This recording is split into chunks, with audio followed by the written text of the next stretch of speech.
Good afternoon. Welcome now to Look North. The headlines this Monday lunchtime. The litter dumped on Yorkshire's beaches that's posing an increased threat to marine life. And athletes compete as trials for the Invictus Games come to Sheffield.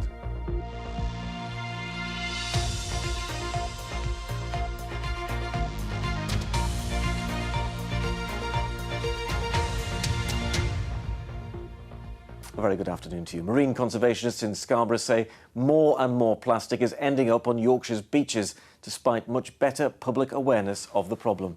The latest analysis shows there were, on average, more than 800 pieces of litter for every 100-metre stretch of beach last year. More than 80% of that was plastic. Kathy Killick is in Scarborough for us this lunchtime. It's a beautiful day here in Scarborough, absolutely sparkling sea and pristine looking beach. Only problem is if you look a little more closely, there's a lot of litter on it, despite best efforts of the council to clean it up. Joining me now is Matt Barnes from the Marine Conservation Society. You do beach clear-ups, don't you, Matt? What sort of things do you typically find? We do, yes. So we systematically identify the marine litter on the beaches, so through scientific surveys and through our beach cleans. Typically we're finding a lot of single-use plastic, so things that people are taking away from retailers and establishments along the coastline, so single-use cutlery, cups, also some waste from utilities companies, so sewage-related debris. So it's a real mixture of things that we find on the beach here. You don't want that ending up in the sea, do you? Why not? No, so the primary risk we have here to the environment, obviously there's a tourist risk, there's an eco-tourism based problem here, but also the wildlife. So the problems of ingestion and entanglement from the marine litter will obviously detract and compromise a lot of the marine ecosystem out there. So what do you want people to do? Ideally, I mean, some of the take-home messages would be to think about things before they purchase them. Do they need that item? If they do purchase that item, is there even a means to recycle it or to repurpose that item? And if there isn't, maybe they should look for an alternative product. Thank you very much, Matt. Well, joining me also is Steve Crawford from Surfers Against Sewage. You swim in this sea, you don't want it full of plastic, do you? No, swim and surf it. No, to be honest, we want it as clean as possible. And same as Matt, we want people to think very carefully about the sort of things they buy. We work with local businesses as much as we possibly can. So the real thing is to make everyone think about what they're actually getting and what they're buying from. So manufacturers, retailers and consumers, but we do with the things we buy. I know you've been approaching local businesses, asking them to reduce the plastic that they use. What sort of a reception have you been having? Quite good, but people are concerned about cost, so we can help them choose items a bit cheaper or the same sort of price. I think called plastic-free businesses, linked with plastic-free communities.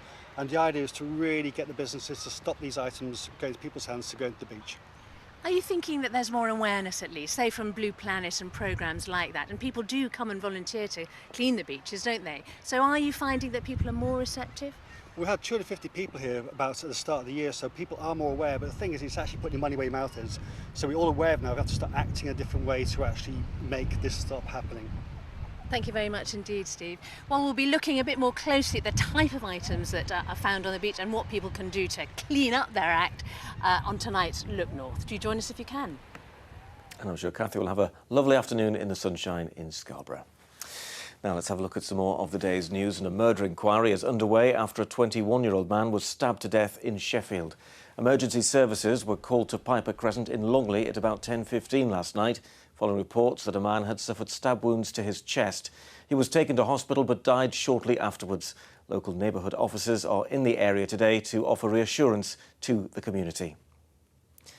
West Yorkshire's new Chief Constable officially starts work today. John Robbins has been temporary chief for about a year, but was confirmed in post on Friday. He takes over from Dee Collins, who has retired due to ill health. John Robbins will be joining us live in the studio on Look North tonight to talk about his priorities for the West Yorkshire force. Some sport, and Johnny Brownlee won his first triathlon in 2 years this weekend. The Leeds athlete, who's a double Olympic medalist, last won a World Triathlon Series event in August 2017. But after a strong swim and cycle, he held off Spaniard Mario Mola to win in Edmonton yesterday. And the relief was plain to see. I've known from my training I've done that I'm fit, and I still believe I can have my best race in the years to come. I've been nowhere near the form that I've shown before, but I'm getting there now, and this is off still. You know, I've not been to altitude training, I've still not strung 6-7 weeks together, so hopefully come Tokyo I can be fitter. Welcome back to the podium. It's about time, isn't it? Oh, I'm trying not to swear now, but it's about time. Well, I'm pleased he didn't. Now, Leeds Rhinos are now level with points with bottom side London Broncos in the Super League table after another defeat yesterday. The Rhinos lost to Hull FC at Headingley for the first time in 12 years, going down 24 points to 26 despite a late fight back. Meanwhile, Castleford are up to 5th after beating Warrington by 27 points to 18. Now it's a big day in Sheffield because the city will host the Invictus Games trials this week. Wounded, injured or sick army personnel will try out for a place on the UK team next year. And one of those competing is Lisa Johnson, who lives in Doncaster. Sally Hurst has been to meet her. Hello. Spending time with her family is extra special for Lisa Johnston after 17 years as an army medic. I've been to the Falklands, I've been to Cyprus, I've been to Egypt, Iraq, just to name but a few. So it's been a good, really good long career. But in 2014 she had an accident during routine training and developed complex regional pain syndrome. It wasn't living, it was existing, and the amount of pain I was in daily, there was no respite from it at all.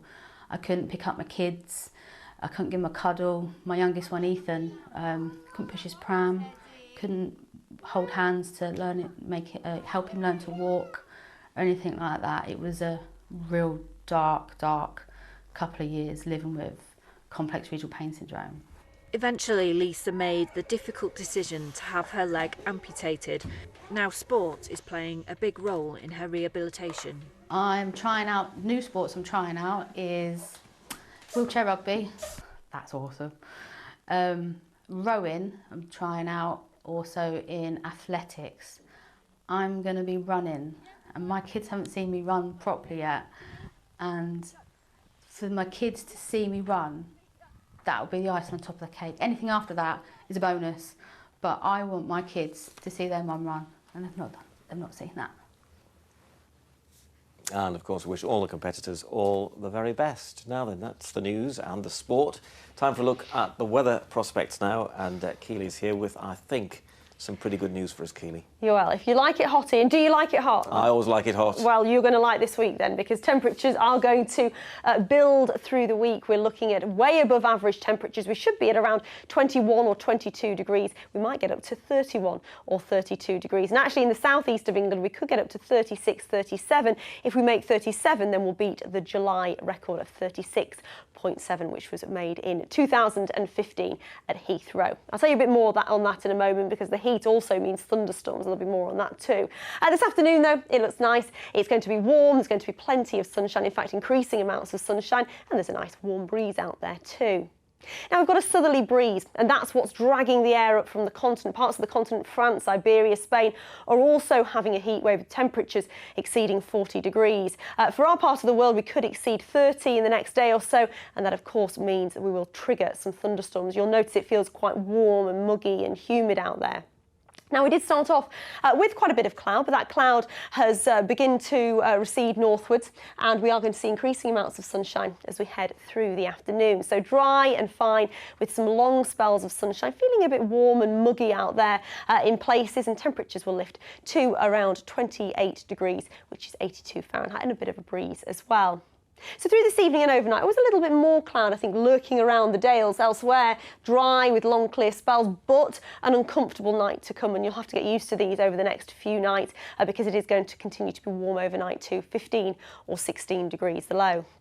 So tomorrow, a little bit of low cloud across the Dales, perhaps this will lift, and we're looking at a dry and fine day. As you can see, long spells of sunshine, but the UV index and the pollen index are high. Temperatures tomorrow could be a little bit higher, getting up to around 30 or 31 degrees. Overnight into Wednesday, though, there is the risk of some thunderstorms. Still some uncertainty in the track of those thunderstorms. There could be some intense downpours, frequent hail, gusty winds, and some lightning too.